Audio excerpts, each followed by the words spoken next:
Assalamu alaykum, aziz qarindoshlar. Bugun 2023 yili 10 ayning 20 kuni men Amerikaning Los Angeles shahrida yashaydigan Erkin Sidiq 2 haftada bir qatim qildigan naq maydonga chiqishim. Bugun men so'zlaydigan jami 7 mazmun bor. U mazmunniki birinchisi NASA va Amerika xabari. O'tganki videoda men sizlarga bir ahvolni degan, ya'ni NASA Bennu deb ataladigan bir asteroid yoki koinot uchar teshidan bir qism tosh ugohlarini yer shariga tushganligini degandim. Shu 11 oktyabr kuni NASA bir yig'in ochdi, ish to'g'riliq. Ular hozir shu tushgan tosh parchalarini, tosh nusxalarini biroz tekshiribdi. Tekshirib, uningda su va yuqori miqdordagi karbon modlarini bayqabdi, debdi. Shunga u toshlar yer sharida jonliqlarniki vujudga kelishiga oid bir qism muhim ma'lumotlar bilan ta'minlashi mumkin ekan. Bu NASA ichida bir cho'ng xabar bo'ldi. Shunga buni sizlarga deb qo'ydim. Ondan keyin 13 oktyabr kuni Psyche deb ataladigan bir olam ushquri SpaceX degan shirkatniki, Elon Musk'niki shirkatining Falcon deb atalgan bir ig'ir tipdagi raketasi orqali olam bo'shliqqa chiqarildi 13-yilda. Bu olam ushquri hozir shu Psyche deb ataladigan bir koinot tashi yoki asteroidga qarab ketyapti hozir. Bu olam ushquriniki maqsadi shu Psyche deb ataladigan uchar tashniki parchalarini yasharga tushib tekshirish. Bu taş parçalarını tekshirish orqali yetmoqchi bo'lgan maqsad bu Psyche deb atalgan asteroidmi 4,5 milliard yoshga kiribdi. Yer shariga o'xshash bizniki quyosh sistemasiniki shakllanganiga hozir 4,5 milliard yil bo'ldi. Mao uchar tashniki yeshimi o'xshashgan, bizniki quyosh sistemamizniki yeshi bilan o'xshashgan. Shunga ularniki tash parchalarini yerga tushib tekshirish orqali yer shari qanday shakllangan, bizniki quyosh sistemamiz qanday shakllangan, mush yoqdagi bir qism qimmatli uchurlarga erishgili bo'ladi ekan ma'lumotlarga. Shunga NASA bu ishni qilyapti. Bu Psyche nomli olam koinot uchar teshi bizdan 570 milyon kilometr jiroqlikda. Bu oraliq yer shari bilan quyoshning oraligining 3,8 hassasiga to'g'ri keladi ekan. Shunaqa bo'lganda, agar siz shu uchar toshdan yer shariga qarab signal mangdosangiz, bir signal mangdosangiz, u signal yer shariga 31 minutda yetib keldi ekan. Quyoshdan chiqqan nur bizga 8 minut yetib keldi.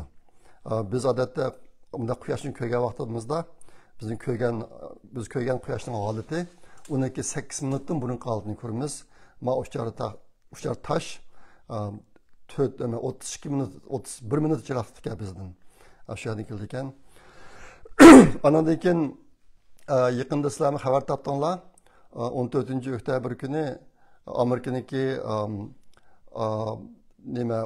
Oregon, andan Texas shtatlarida chambarsimon kun tutilish bo'ldi. Bu nima ish desanglar, oy shari yer shari bilan kunning o'tirisiga kirib oldi. Kirib u naq shu o'tirga kelgan vaqtida agar kunga qarasangiz, siz odatda normalni odatda ko'rgan kunni ko'rmay bir chambaraksimon nurni ko'rasiz. Kun bir chambaraksimon nurga aylanib qoldi. Shu odatga kelganchilik sizning ko'rgan holatingiz xuddi oyga o'xshash. Ay shaklini olgan bo'ladi kun. Men uniki bir qism rasmlarini chiqarib qo'ydim Facebook'ga. Ko'plagan qarindoshlar ko'rdi. Shunday bir hodisa bo'ldi. Kelarjilikqa yana butun kun tutilish bo'ladi ekan. Vaqti kelgancha sizlarni xabar qilaman. Ondan keyin bugun chiqqan Amerikaniki bir muhim xabari, men o'tganda sizlarga degandim. Amerikaniki Avam palatasiniki bayonotchisi o'tganda huquqidan ilib tashlangan. Shundan keyin shu bayonotchini qaytadan saylash uchun nurg'un ishlar bo'layotgan. Bilgan shuniki oxirgi birsiniki natija chiqibdi, natija chiqmoqdi yana. Nima bo'ldi desanglar, hozir Avam palatasida Cumhuriyetçi partiyadan saylanganlarning soni ko'p. Shuna boshqa shu ko'p sonliq partiya o'z ichidan bir bayonotchini saylab chiqdi. Bu bayonotchi Amerika hukumatida 3-darajalik o'rinda vazifa o'taydi. Uniki 1-darajalik o'rni prezident, ikkinchisi muavin prezident, uchinchisi bayonotchi. Avam palatasining bayonotchisi o'tganda Makasi degan odamni chiqarib o'tgan. Shu Cumhuriyetçi partiyaniki a'zolari chiqarib o'tgan. Hozir shuni qayta saylaymiz deb shunda yoqi nurg'un ishlar bo'lyotdi. Bugun 3-chi qatim bilan tashlagan atmosfera odamdi Jim Jordan degan odam. Bu odam munoiti haqqoniy odam, Xitoyga uzun yoq Xitoyga qarshi ishlarni qilib kelayotgan. Lekin bugungi bilan tashlashning natijasida yana natija chiqmabdi. Nima bo'pti desanglar, 21 bilan kamlab qolibdi, bu odam saylanmabdi. Şuna bu işinki ahir tügümidi. Bu iş hazır Amerika'nınki siyasi hayatıga nayeti zor tesirlerini gösteriyordu. Nimişka desanglar, Avam palatası Amerika'daki nurgun kanun layihelerini tasdiqlayan bir urun. Hazır bununki bayonatçısı yok ahvalası aslında mesela kanunlarını çıkardıgan, tasdiqlayan işlerini uğraştırdığı adam yok. Aşağı bok kaldı bu bir nayeti çoğun vaka bu adı Amerika'da. Degan söyleyen ikinci mazmun Uyghur Project Fondu'ndaki haberleri. Ötken qatimliq videoda men bu ötkende İstanbul'a berip bir Şatlan namlıq yesliga bağlılığımni sizlarga deb bergan. Uniki ba'zi ismlarini ko'rsatib qo'ygandim. Mushu yesildi. Anındaki uçağdaki yesli ahvali müştarak. Ben berip körsem şu iş qandaq balaniki kitibi yok, iş qandaq oyunçığımı yok, nayeti biçer iken. Azırak kitibi varken şunu nüvetlişip okuydu ikendik. Ben keyin qaytib kelip Los Angeles'taki bir palet qatnaşdım. O paletim haber tapdınlar. Ben Facebook'umu çıkarıp koydum onu. Anındaki RFM'i haber kıldı. Şu palet jarayonida Los Angeles'taki sahavatchi inimiz Bura Erkin bilan ikimiz birga qatnashgan u yerga. Shu yerda bu ahvollarni dedim. Degandan bu inimiz İstanbuldagi bir Uyg'ur kitobxonasiga pul mangdirib, u kitobxona mashu yesildiki har bir bolaga 5 dan to'g'ri keladigan kitoblarni elib yesilga olib berdi. Ma'u yaqinki ko'rinishi ash yesilniki. Har bir bolaga 5 dan kitob ashta to'g'ri keldi. Hazır qarasanlar ballarniki ko'p kitoblar bor. Ashunaq bo'ldi. Andan keyin yine shu Buda Erkin inimiz tunugün ash yesilga yana bir televizor yapırıptı. Bu yesilniki televizorum yo'q ekandiq. Yesil asosligi ballar programını ko'rsatishdan boshqa ballarga ana tilini o'rgatish uchun ishlatadi ekan bu televizorni. Shunga shu televizorni tunugün yapırıptı. Bu xabarni bu ishni bilgan xabar topdim. Şu fırsattan faydalanıp Bura inimizge köpten köp rahmet aytaman. Bu inimiz ötkende Uyghur Project Fondu'na nayet yaxshi iyani qilgan. Ötkende biz iyani toplagan vaqtida nayet isli ishlarni qilyotdim shundaq. Undan boshqa Uyghur Project Fondu İstanbul'daki yana bir bolalar yeslisiga bir projektda yapmadik mana o'xshash. Buni shu bolalarniki o'qitish ishlarida foydalanmoqchi ekan. Mush narsa yo'q, bular bir qiynayotgan ekan. O'ziniki ozroq pul so'ygan, buni sotilish yetmayotgandik. Qolgan 15,000 lira pulni biz chiqarib berdik. O'tganda sizlarga yana bir muzika kitobining gapini qilgan. Amerikadagi Rihan ismli bir singlimiz tayyorlagan 3 kitob bor ekan. Uniki 3-inchisi shu bolalar boshlang'ich o'rta maktab bolalari uchun ishlatilgan bo'ladigan muzika kitabı, Uyg'urcha muzikalarning kitobi ekan. Biz onu 200 dona bostirib berishga biz pul chiqarib, pulni o'rgatdik Turkiyaga. Bu kitob yaqinda chiqmoqchi. Bu kitob rangli bo'lgani uchun ancha arzon emas. Shunga uninga biz bir kitobni 200 dona bostiradigan pulni biz chiqarib berdik. Ondan keyin yana bir ish Ben o'tganda sizlarga degan Uyg'ur Project Fondi bir cho'ng turni qilmoqchi deb bu tur boshlandi. Bu xudoyim bo'lsa bu tur 6 yoki 7 oy ichida bitudi. Men bitgandan keyin sizlarga uning nim tur ekanligi, Uyg'ur Project Fondidan qanchalik xarajat ajratganligini men shu chog'da deyman. U turmu chet eldagi Uyg'urlarning hayotida intayin muhim rol o'ynayotgan bir tur. Uni vaqti kelgan chog'da deyman. Hozir demasligimniki sabab onunki buzg'unchilik uchrab qilishniki oldini olish, boshqa maqsad yo'q. Endi uchinchi mazmun men bugun so'zlaydigan Uyg'urlar xabari. Yaqinda chet eldagi Uyg'ur jamoati ichida bo'lgan bir ish, Uyg'ur akademiyasi bilan Amerikadagi donliq maktab Yali universiteti birlikda Uyg'ur qirg'inchiligi temasida bir muhokama yig'ini ochdi. Bu yig'in ahvollarni to'rlarda RFA'da xabar qilindi, xabar topdinglar. Yana bir ish, Dünya Uyg'ur qurultayidagi rahbarlaridan Dolqin Aysa, Nuri Türkel qatorliq bir qism qarindoshlarimiz 27 navbatlik Forum 2000 degan bir konferensga qatnashdi. Bu konferensga qatnashib Dolqin Aysa apandim shu yig'inga kelgan boshqa davlatlarning prezidentlari, tashqi ishlar ministrlari degandek cho'ng amaldorlar bilan birlikda o'tirib bu yig'inga qatnashdi. Ondan keyin Chexiya prezidenti bilan ko'rishdi ayrim mushtarishlar bo'ldi. Ishqilib Dunyo Uyg'ur qurultayi hozir shu xalqaro sahnalarda Sharqiy Turkistonga vakillik qilgan bir salohiyat bilan mushtarishlarni qilyotdi. Buning uchun Xudoga ming shukr, Xudoga ming rahmatlar aytaman. Ondan keyin 4-mazmun dunyo xabari. Dunyo xabari 18 oktyabr kuni 2 kun oldida BDT'de bir yig'in ochildi. Bu yig'inda shu BDT'dagi Angliyaniki vakili Xitoyni Uyg'ur qirg'inchiligini to'xtatishga chaqirib bir bayonot e'lon qildi.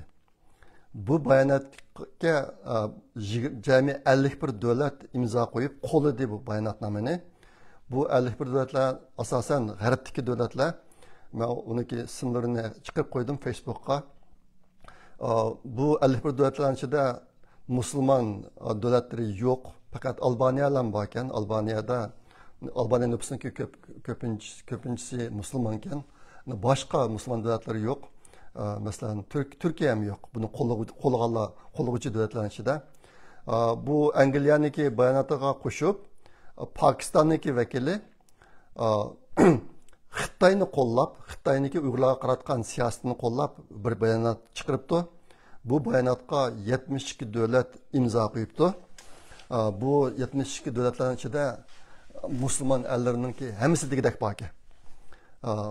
Pokistonniki bayonotiga imzo qo'ygan davlatlarning ichida, ya'ni ularning hammasi Xitoyniki Uyg'urlarga qaratgan siyosatini qo'llabdi. Bu Pokistonniki bayonotiniki asosliq temasi Xitoyniki Uyg'urlarga tutgan siyosati u Xitoyniki ichki ishi, boshqani olish huquqi yo'q degandek bir narsa. Mushtaq ajoyib sharmandachilik ishlar hozir damlashyotdi. Biz Uyg'urlar ulug' bilgan Turkiy qarindoshlar va musulmon qarindoshlar mushtaq bizni setib qashlayotdi Xitoyning puli uchun. Ajoyib ishlar bo'lyotdi.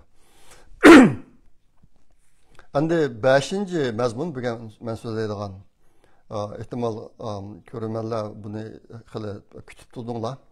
Isroiliya Falastin urushi. Bu urush yaqinda Falastin Isroiliyada bir muzika bayrami bo'layotgan, festivali bo'layotgan vaqtda mingdan ortiq raketalarni etib, bombalarni etib Isroiliyaga hujum qildi. Mushundan keyin nurg'un ishlar bo'lyotdi hozir. Shuningga inkas qaytirib, dunyo hozir ikkiga bo'lindi. Ularniki ikkiga bo'lingan bir taraf Isroiliyani qo'llaydi, bir taraf Falastinni qo'llaydi. Nayeti jiq ishlar bo'lyotdi, namoyish bu ishlar bo'lyotdi. Men bugun bu ishga tafsiliy kirmayman, lekin ba'zi narsalarni eskartib qo'ymoqchi sizlarga. Agar tarixini tekshirsangiz, Isroiliya va Falastinning har ikkisiniki o'z oldiga haqliq yerlari borligini bilasiz. Ondan keyin o'rinsiz ishlarning borligini bilasiz. Hozir endi bu ishga ko'ngil bo'layotgan dunyo ahlining soni intayin ko'p. Davlatlarning soni intayin ko'p. Aslida Uyg'urlar bu dunyodagi ishga bo'linib qilinayotgan talash tortish ishlarning ichiga ancha kirmisi bo'ladi. Sababi nima desanglar, biz bir irqiy qirg'inchilikni beshimizdan kechirayotgan bir millat hozir. Bizning ahvolimiz Falastinnikidan silishtirg'ili bo'lmaydigan darajada fojialik. Lekin bizning ahvolimiz dunyoda undaq diqqat tortmaydi. Bir misol o'tgan yilmi yoki 2021-yilmi bilmayman, Londonda bir qatim Londondagi musulmonlar Uyg'urlarni qo'llab bir namoyish qilgan. Meniki bilishimcha u namoyishga chiqqan odamlarning soni, jami soni 30 dan 40 gacha. Shunchaki odam chiqibdi ekan. Uyg'urlarga bak oz unga chiqqanlar. Ulishkun Falastinni qo'llaydigan bir namoyish bo'lgan Londonda. Uningga 500 mingdan ko'p odam chiqibdi. Ben nima uchun Uyg'urlarning fojiasi undan eg'ir deyman?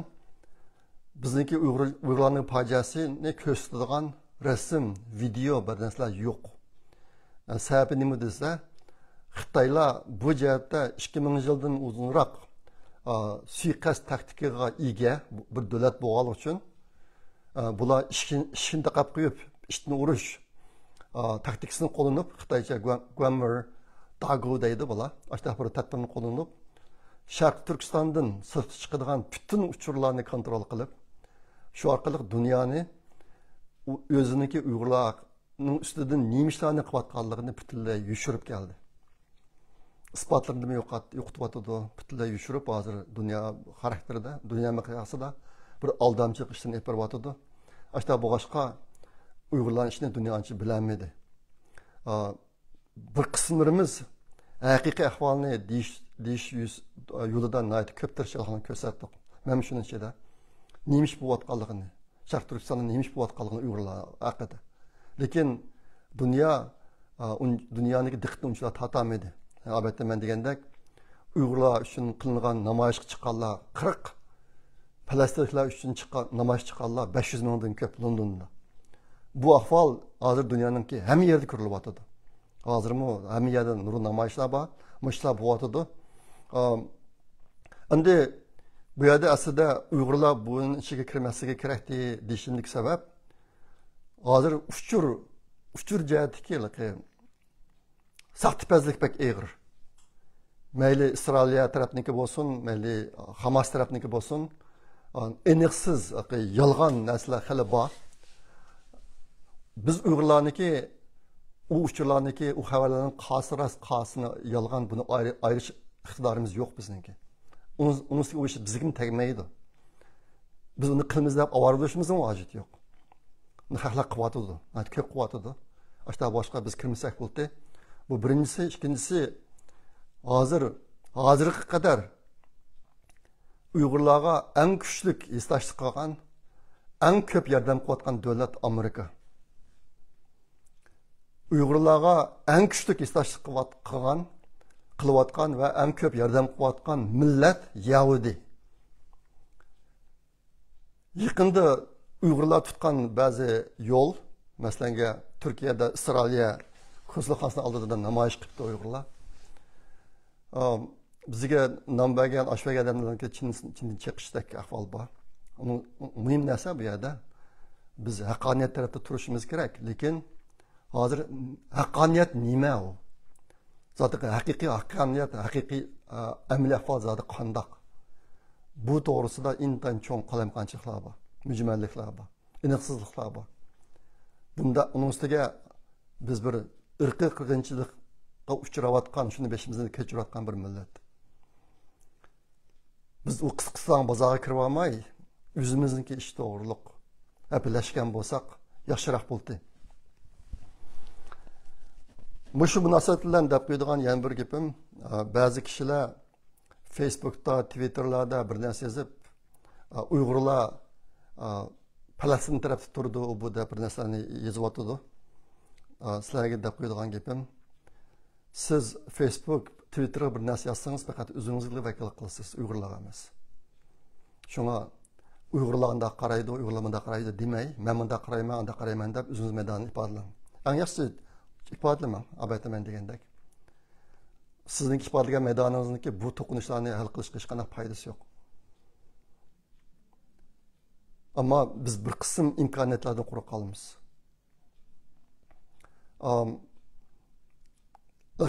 Uyg'urlar anda qilib qaraydi, bunda qaraydi deb yozsangiz, u xato. Nima qilsangiz siz Uyg'urlarga vakillik qila olmaysiz. Hozir Sharq Turkiston Xitoyniki ishg'oliyati ostida biz bir umumiy xalq vakilini saylab chiqib, umumiy xalqqa vakolatan ifoda bildiradigan holatda emas. Ba'zi tashkilotlar bayonot e'lon qilibdi, umumiy shu tashkilotning o'ziga vakillik qildi, Uyg'urlarga emas. Mush munosabat bilan men bir narsani deb qo'yay. Haligi vakillik xarakteri degan narsa intayin muhim narsa. Bizniki NASA'da maxsus tashqi dunyo bilan aloqalashgan ishxona bor. Biz bir cho'ng bir ishlarni qilib, muxbirlar kelib suhbat o'tkazmoqchi bo'lsa, shu ishxonadagi odamlar, shu NASA'dan idoradan belgilangan odamlar chiqib muxbirlar bilan ko'rishadi. Biz ko'rishamaymiz. Masalan, men chiqib NASA'ga vakolatdan gap qilmayman bu yerda. İnovatsizman degan gapim. Ham cheklangan. Men xalqaro yig'inlarga berib so'zlayman.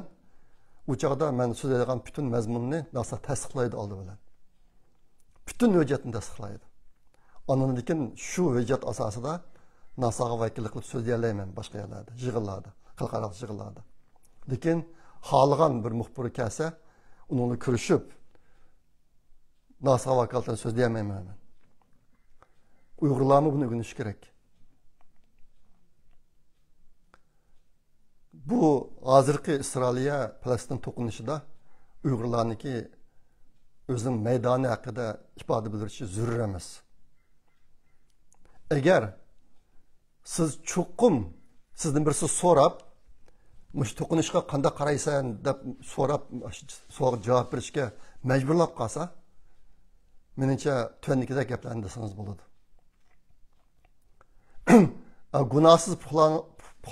Günahsız puhlarning sebepsiz öldürülüşünü qat'iy qabul qilmaymiz. Mayli qaysi tarafdan bo'lsin, kimniki nima sababdan qilgan bo'lsin, uni qabul qilmaymiz. Bu xato.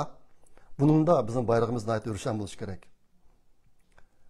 Lekin bizniki hozir o'zimizniki yaqin vaqtlardagi amni ahvolimizga qaraydigan bo'lsak, 2001-yili 11-sentabrdagi Amerikadagi terroristlarniki hujumidan keyin Xitoy Kompartiya hokimiyati dunyodagi terrorizmga qarshi urushi degan narsadan foydalanib Uyg'urlarning adabini tozaladi. Uyg'urlarga intan ig'ir ziyonlarni keldi. Shu chaqda dunyo Xitoyniki maydonni qabul qilib, shularning tashviqotini qabul qilib, Xitoy bilan birlashdi.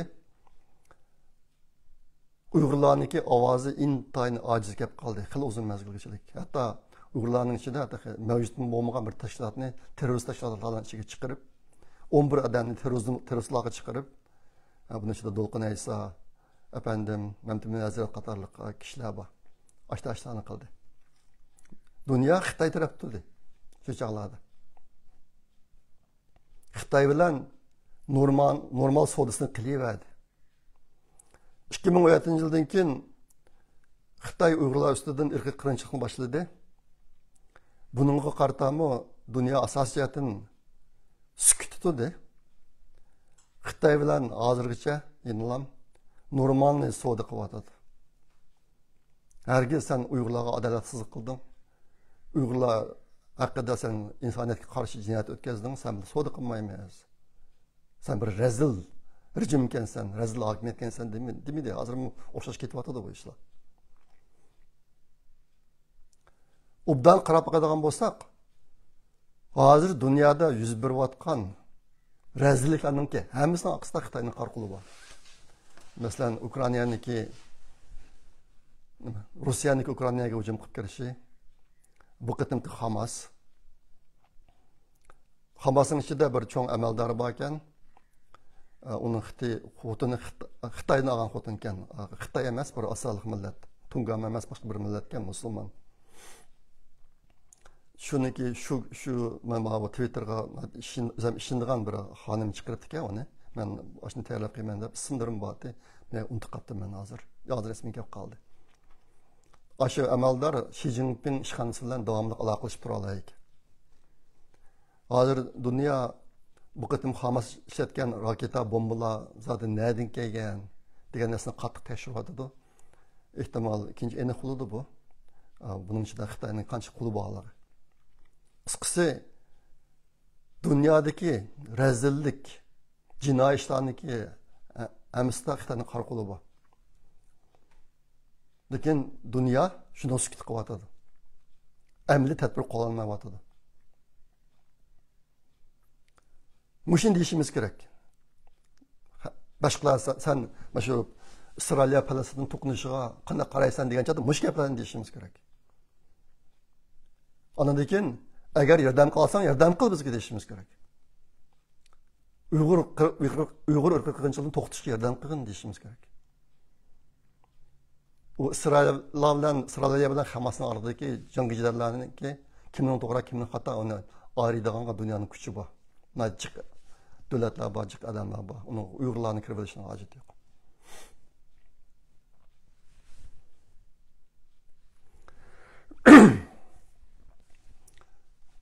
Hazır endi müştak çoğun işler şu İsrail'e, Palestin'deki İsrail'e bilen Hamas'ın uğraşının partılışı bilen dünyanın dikkati yine Uygurlardan atrafı gidip kaldı.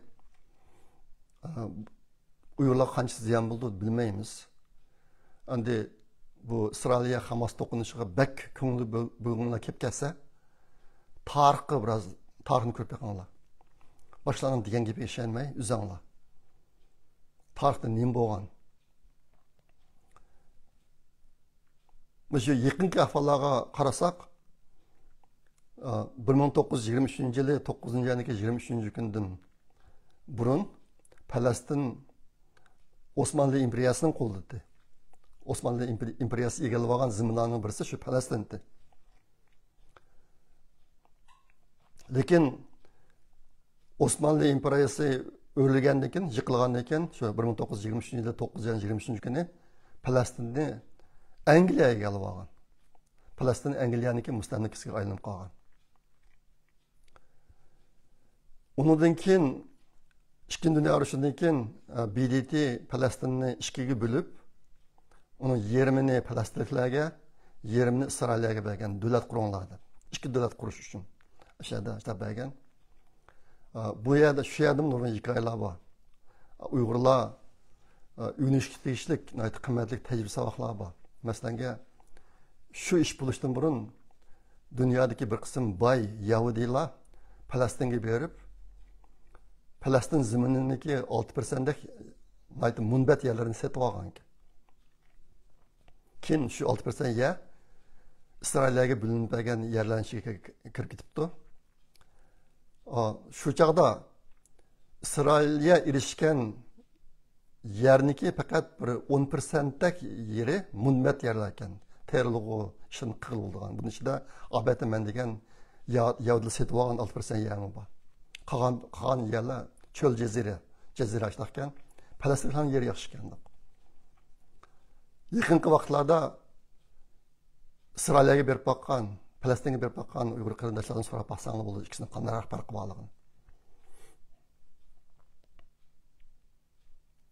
Endi mishada bir muhim bir masala bor. Nima uchun İsrailga davlat qurdi, BDT yani bergan ekanlar, Falastin qurmaydi degan bir masala bor. Bu savolning javobini o'zingizlar topinglar.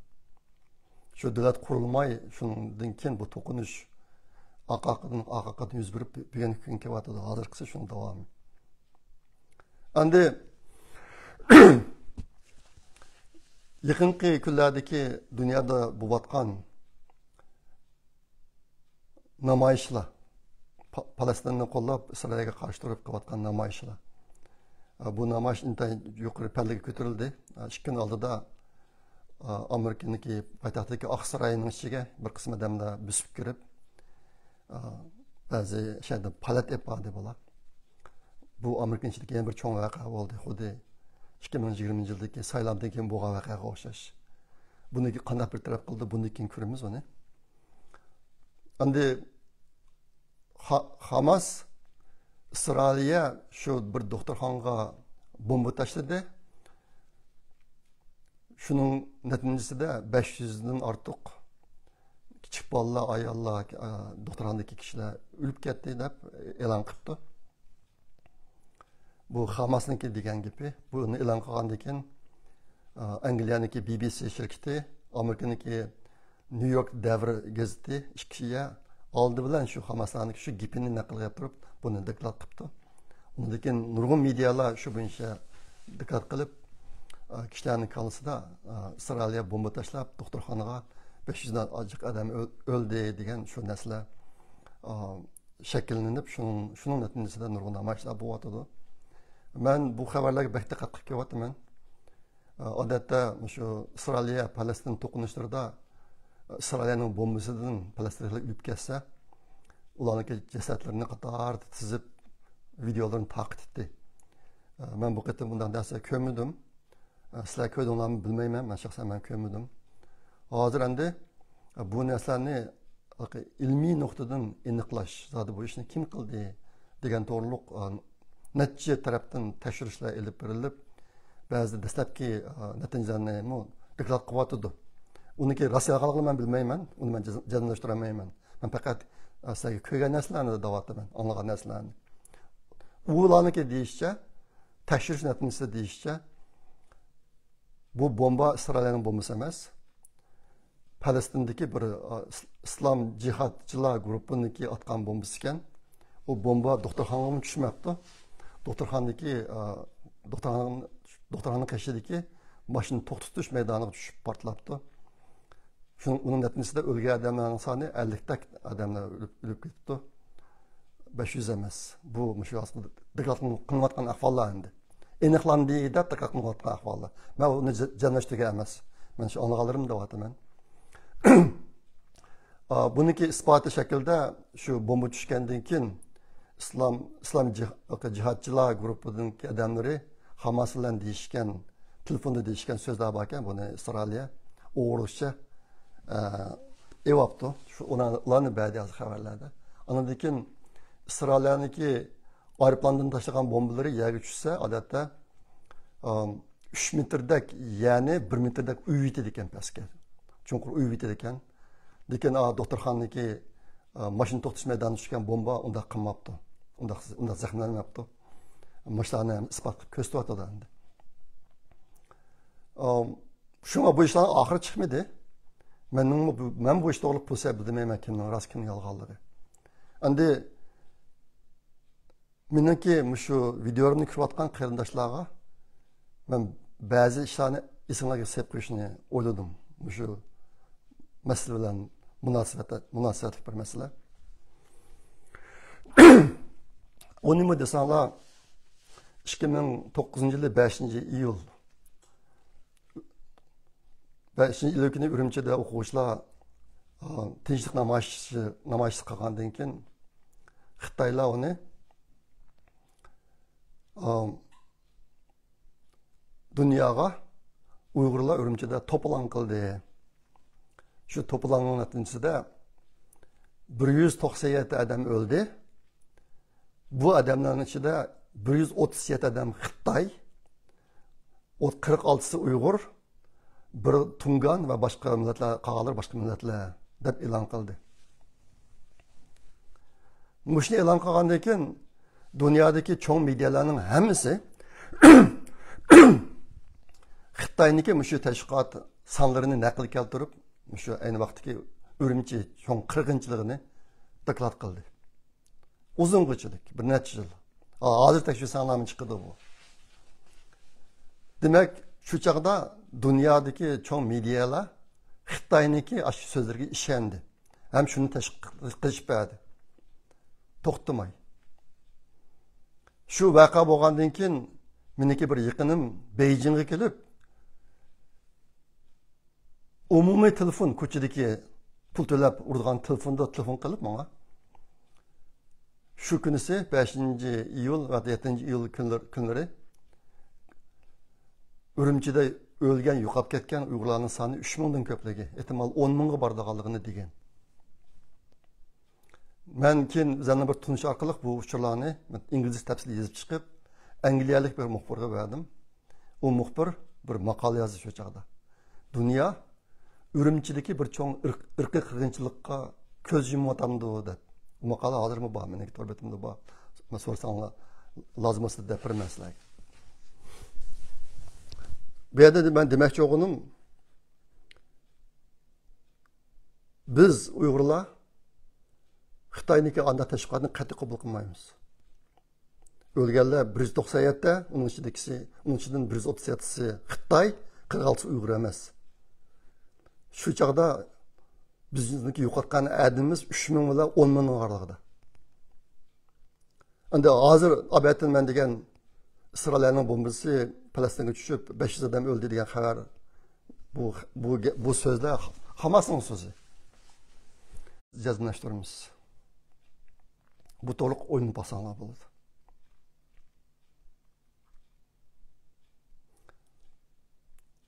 Endi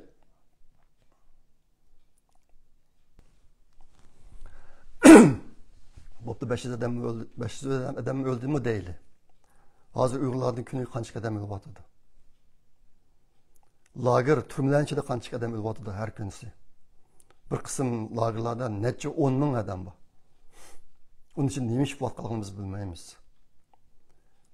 Menga kelgan bir Xitoy saqchi boshlig'idan kelgan xabar lagerlarning ichidagi ahvol agar yer yuzida do'zax bor desak, lagerning ichidagi ahvol shu do'zaxdan 100 esa nachar degan xabar kelgan. Ammo zodi qanchalik ahvol, qanday ahvol bor bilmaymiz. Xitoy virusi qanday vayronchiliklarga keldi, uni bilmaymiz. Meniki o'zimniki milcharicha biz hozir bizning har kunsi olib qo'yotgan odamlarning soni 500 dan oshadi. Har kun. Bunun kimnin karı vardır? Peki tünügün Arife'ndeki bir haber çıktı. Mesela 5. yanlık, 10. yanlık 5'de Arife'den egelligen uçur. Bir ayallar türmesinden kuyup verilgen 3 ayal bir hafta içinde ölüp getipti. Şu türmeden çıkarıptı, ayallar türmesinden bir hafta içinde 3 adam ölüp getipti. Onun ki ikisi açsın alarken 30-40 yaşlarda. Yani birisi momayken 70 yaşına aşkan. Ölüp getipti. Zaten biz qancha adamdan ayrılıp qilyapmiz har kunisi. Bunga ko'ngil bildigan odam zot qanchalik. Uyg'urlar ichida qanchalik, dunyoda qanchalik. Ashu hozir Falastin Hamas İsrailga to'qinishiga munosabat qildi, namoyish chiqayotgan Uyg'urlarning ichida Uyg'urlarning ahvoliga ko'ngil bildigan odam qanchalik. Uyg'urlar uchun namoyish bo'lganchalik qancha odam chiqyapti chet ellik Uyg'urlar uchun.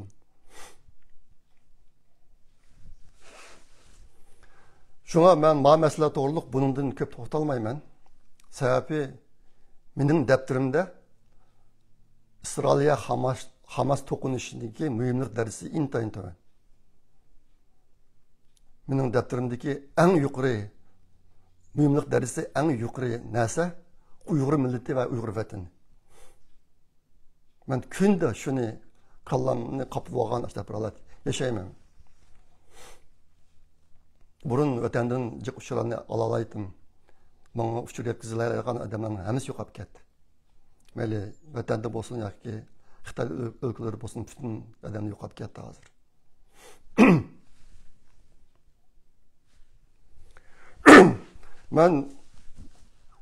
Men ba'zi o'ylab qolaman chet eldagi Uyg'urlarniki vaqti bek ko'pkan deb. Lekin qandaqdir men muhim deb qaragan ishlar to'g'riliq bosh qatirayotganlarni yaqin kunlarda ancha ko'p kelmayapman men. Hozir hamma yerlarda Isroilga Hamas to'qinishi masalasi talash tortish qilyapti Uyg'urlar ichida.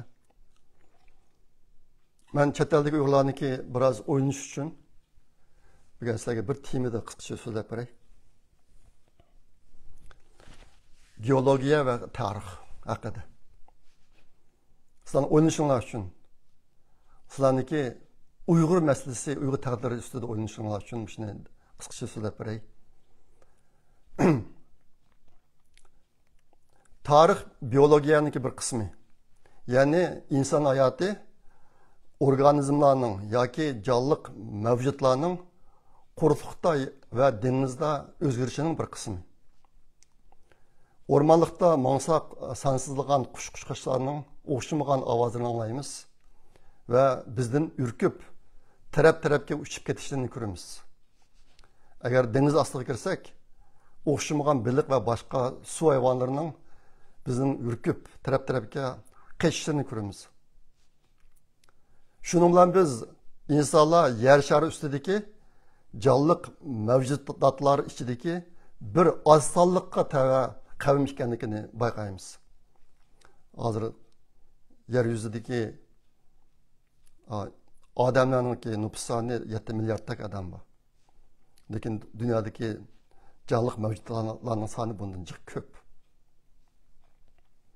İnsan ilnomlari va insonlar yaratgan natijalarning hammasi bosqichliq hayotning tarixiga va ko'rinishlariga tava ekanligini bilalaymiz.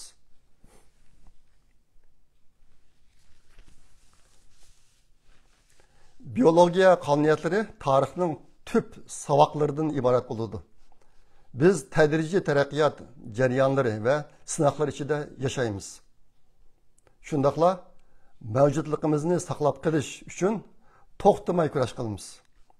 Eng oxirida bizning taqdirimizning qanday bo'lishini zamon va makonga eng moslashgan jonliq mavjudotlar hayot qiladi degan qonuniyat belgilaydi. Men bu vaqtda bir maqola yozgan, ijtimoiy darvinizm nuqtai nazari bilan Uyg'urlarniki taqdiriga nazarida. Bu maqolada o'qib bo'ladi. Bu ijtimoiy darvinizm nazariyasi qanday insonlar yashaydi bu plan yer sharida, qanday insonlar yo'qolib ketadi. Bu ishlarga bizning dushmanimiz intayin ko'ngil bo'lgan. Masalan, 1911 yildagi Shanxay inqilobidan keyin Sun Yat-sen bu ishga intayin ko'ngil bo'lgan. Mao Zedong Kompartiyani qurgan eng dastlabki vaqtlardan tortib bu ishlarga intayin ko'ngil bo'lgan. Biz o'zimizni saqlab qolish uchun qanday qilishimiz kerak degan narsa. Lekin Uyg'urlar sal qaradi. Hozirni sal qarayotdi. Men 1985-yilda Yaponiyaga borgandan keyin Yaponlarni kuzatib, ularniki nima ish qilgancha kulmaydiganligi, nima uchun davomli andisha ichida yashaydiganligi aşağıdan tushungandan keyin Uyg'urlarning uyg'unishi haqida bir qism gaplarni qilgan. Biz 1949 yildan keyin Xitoy Kompartiya hokimiyatiniki mustamlikaga aylanib qoldik. Biz o'zimizning taqdirini o'zimiz belgilayolmaydigan bir holatga kirib qoldik. Ashunday bir holatda turib, garchi Uyg'urlarniki boshqa bir qism yaxshi narsalarni taraqqiy qilgan bo'lsa-mu, ilm-fan, ma'rif, Uyg'urlarniki eng taraqqiy qilgan narsalarning birisi Sorun madaniyati. Naqsh muzika usul madaniyati bo'ldi. Dahshat o'ynaydigan bo'lib ketdi. Men shunda ansirashga boshlagan. Lekin bu ishlarniki bundaq bizning taqdirimizniki hozirgidek buni tez o'zgarib ketishini o'ylamagan. Uni nurg'un kishilar o'ylayolmagan. Lekin men shu Yaponlarni tushungandan keyin bizningki yashash yo'limizda masala borligini his qilganman ayni vaqt. Agar ba'zilarimiz hayotlik to'qinishlardan sog'-salomat qechib chiqa olgan bo'lsak, u biz tava bo'lgan odam guruhining bizni qo'dg'anligidan bo'ladi. Ammo shu guruhining o'zini saqlab qolish sinoqlaridan o'tishga majbur bo'ladi. Tarixning bir qancha biologiyalik savoqlari bor. Men bugun sizlarga shuning birinchisini so'zlab beraman. Qolganlarini keyingi keyingi qatimli suhbatlarimda so'zlayman. Tarixning birinchi biologiyalik savqi hayot raqobat demakdir. Raqobat yolg'iz so'dining hayoti bo'lib qolmasdan, u yana hayotning so'disi. Ya'ni yemaklar yetarli vaqtlarda biz tinchlik ichida yashaymiz. Qursaqning soni yemaklarning miqdoridan eshib ketsa, biz zo'ravonlikqa patimiz. Hayvonlar hech bir andisha qilmasdan bir-birini yeydi. Madaniyatlashgan insonlar bo'lsa, mavjud qonunlardan foydalanib bir-birini iste'mol qiladi. Hamkorlik haqiqatan mavjud bo'lib, u ijtimoiy taraqqiyotga ergishib, eshib mongadi. Sababi hamkorlikmi raqobatning bir xil quroli va shakli. Biz o'z guruhimiz ichida hamkorlashamiz. Ya'ni oilamizda, jamoat ichida, tashkilotlar ichida, masjidda, siyosiy partiya ichida va millat ichida hamkorlashamiz. Maqsad o'z guruhimizning boshqa guruhlar bilan raqobatlashish iqtidorini oshirish.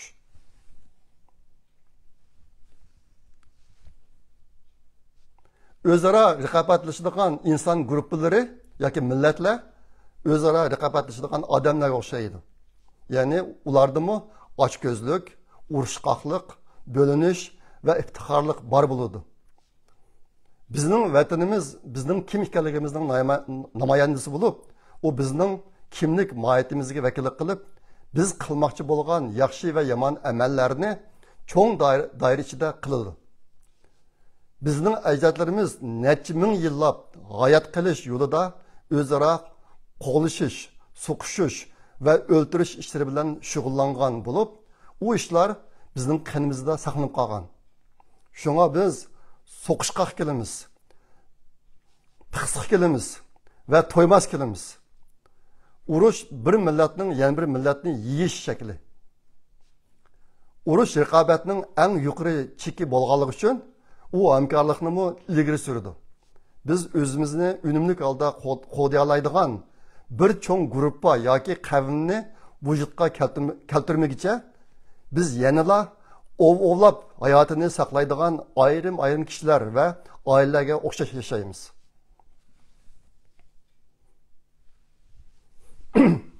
Bu mazmundagi qolgan qismini men keyingi videolarda so'zlayman.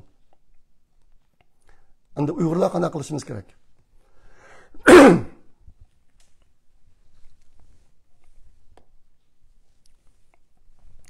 O'tganda Turkiyada yer tavraganda chet ellik Uyg'urlar yan to'plab 1,5 million dollardek pulni to'plab Turkiyaga yordam qildi. İnsanparvarlık noktasının bu intayin yaxshi ish. Lekin Uyg'urlar o'zaro yordam qilishga kelgan chog'da biz bundaq sonlarga qat'iy erishamaymiz. Buniki bir misoli, ehtimal bir qism qarindoshlarning xabarida bor. Dunyo Uyg'ur qurulti uchun ishlayotgan bir qism qarindoshlar bor Germaniyada. Ularniki xil ko'pchiligining maoshi 1000 euro bilan 2 euro aralığında bir ayda. Germaniyadaki tazlık işçilerinin maaşının bundan çok köp. Lakin aşağı Uygur qarindoshlarimiz millet için dep aşağıda yaşaydı hazır. Dünya Uygur qurultayı aqaqadan iyan toplash işlerine çağrı qilib aşağıda qilib kelyapti qalendadek. Onun neticesi qanday bo'lyapti, onu bilamiz biz.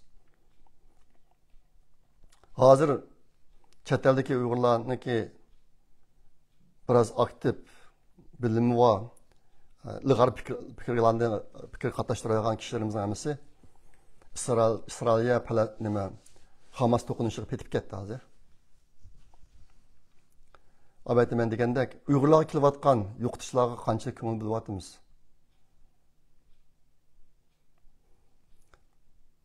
Uyg'urlar da'vo qilyapti.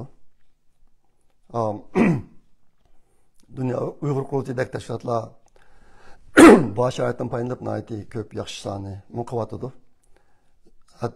Yana bir qism Uyg'urlarni yig'ilishtirib qo'yatdi. Lekin ba'zi yig'ilishlarga qarab qaragan bo'lsak, Uniki qiymati bir parcha xabardan oshmaydi. Nayte ko'rkamlik rasmlarni tushirib, ta'sirli xabarlarni yozib, torbatlarga chiqarib qo'ydi. Uniki roli bo'lsa, Uyg'urlarniki bir o'ltirishini ancha qilishmaydi. Qarindoshlar uchrashishni qilishmaydi. U yig'ilish tugagandan keyin uning hech qanday izdirgi yo'q. G'oyib bo'ladi. Men ashunaq ahvolniki oldini, ashta ahvolni biroz o'zgartay deb o'tgan yil 3 xalqaroliq yig'ilishlarga berib qatnashib, keyin shu yig'ilishlarda o'tirib tushgan ideyalarni uyg'urcha yozib chiqdim. U meniki bizniki maqatim chiqargan Davr va biz degan kitobda bor. Nurg'un vaqtim ketdi. Nimishqa desa 10 minglab, 100 ming dollarlab pul xashlab faoliyatlarni qilib, oxirida undan hech qanday unum qozonmay tashlab qo'ysak, men uni chidamadim. Ashta qilayotganlarning qanchasi bor dunyoda, chet elda.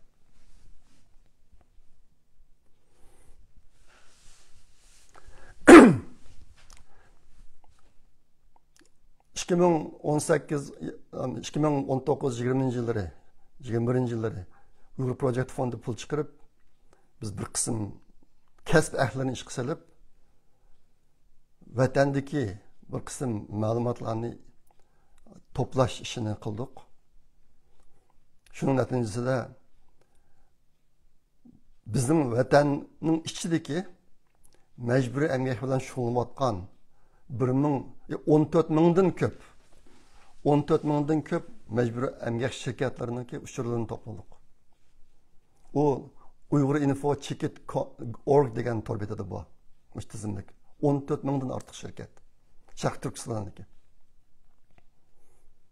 Agar ash shirkatniki har birisida 100 dan Uyg'ur ishlaydi desak, qancha Uyg'ur bo'ladi? 1 million 400 ming odam bo'ldi. Ondan 430'dan köp balalar lagerlerinin tizimligini tuzib çıktık. Bütün uçurları bağlamında. 470 doktorxonadagi uçurlarını çıkıp çıktık.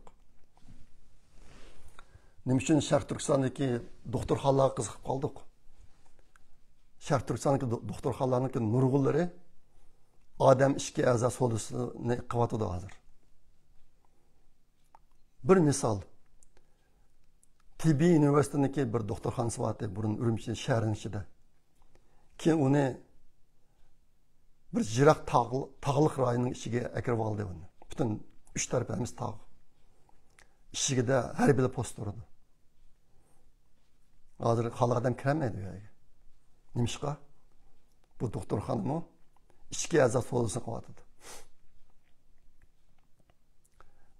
Ondan başka yine biz Hazır Şarkı Türkistan'da nayi derecilik ve onun yukarı oralarda vazife tavatkan rehberlerinki uçurlarını toplap ulanımı ilan kıldık. Müş torbeti bu ağımız. Bizim mışın çıkışık gücümüz yetti.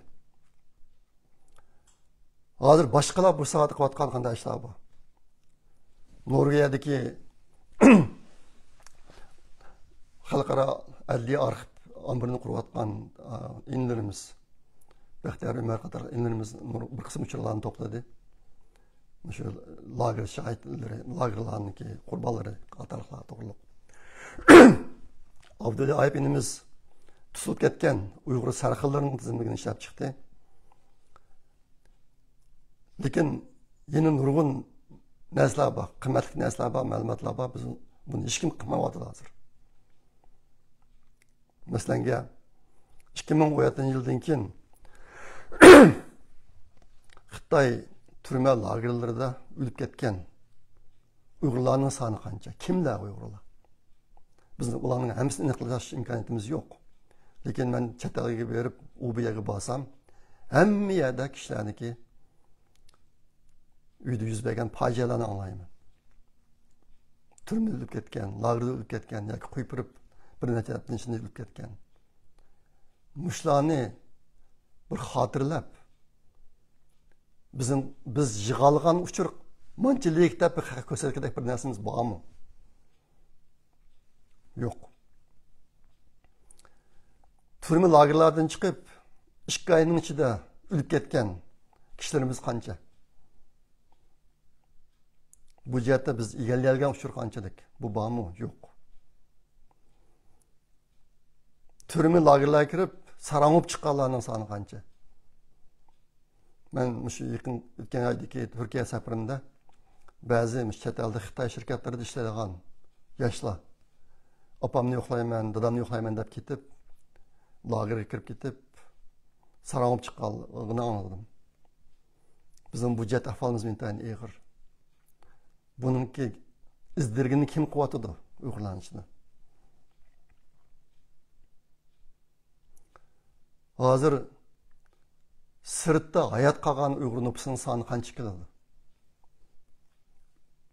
Men o'zim qatnashgan xalqaroliq faoliyatlarda 20 milyon uyg'ur nüfusining 20 yo'qolib ketdi uyg'ur jamiyatidan deb so'zlayapman. Sababi nima desa, Qashqar xotellarda uyg'urlar qolmaydi, yezlarda. Ancha qolmaydi. Ne ketdi bu uyg'urlar? Zaten sırtı qolganlar qanchalik hozir? Agar bir odam berib Sharq Turkistonda shu sirtga chiqa oladigan, u yerda ishlab yurgandek yashayotgan uyg'urlarning soni qancha keldi hozir? Müştiyatki axborot usullarını toplab biraz qatqa uyg'urlar bormi?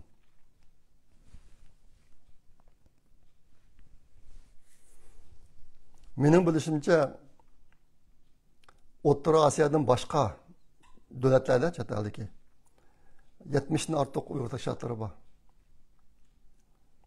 Agar bir tashkilot bir faslda birdan amaliy ish qilsa, her bir faslda 70 dan ortiq amaliy ish vujudga chiqadi.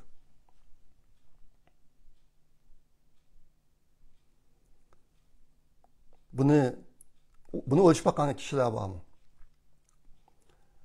Meniki chet elga uyg'urlarga deydiganim, millatning taqdirini oilamizning taqdiri bo'yicha o'lchamayli. Mening oilamdagilar saq, shunga hamish bexaram. Bunda pusiyat yaşamaylı. Eğer millet Allah olsa, sizin ailenizin saq qilishini tayin. Men şu abiyatin biyologiya ve tarixniki savuqi deb, birinchi savuqni deb qo'yayram shu. Xuddi o'g'lab yashaydigan odamlarga aylanib qolamiz. Millat mavjud bo'lmasa. Shunga men bugungi videoni abiyatin men degan shu biyologiya ve tarixniki, biyologiyalik tarixniki birinchi savuqi ichidagi eng oxirgi bir jumla so'z bilan oxirlashtiraman. Biz o'zimizni unumli holda qo'llaydigan bir cho'ng guruhga yoki qavmni vujudga keltirmaguncha biz yanala ovlab hayotlikni saqlaydigan ayrim kishilar va oilalarga o'xshash yashaymiz. Buludu menimki bugungi so'zlagan mazmurim shunchalik. Kelar qatim ko'rishga omon bo'linglar. Xayr xo'sh, Allohga omonat.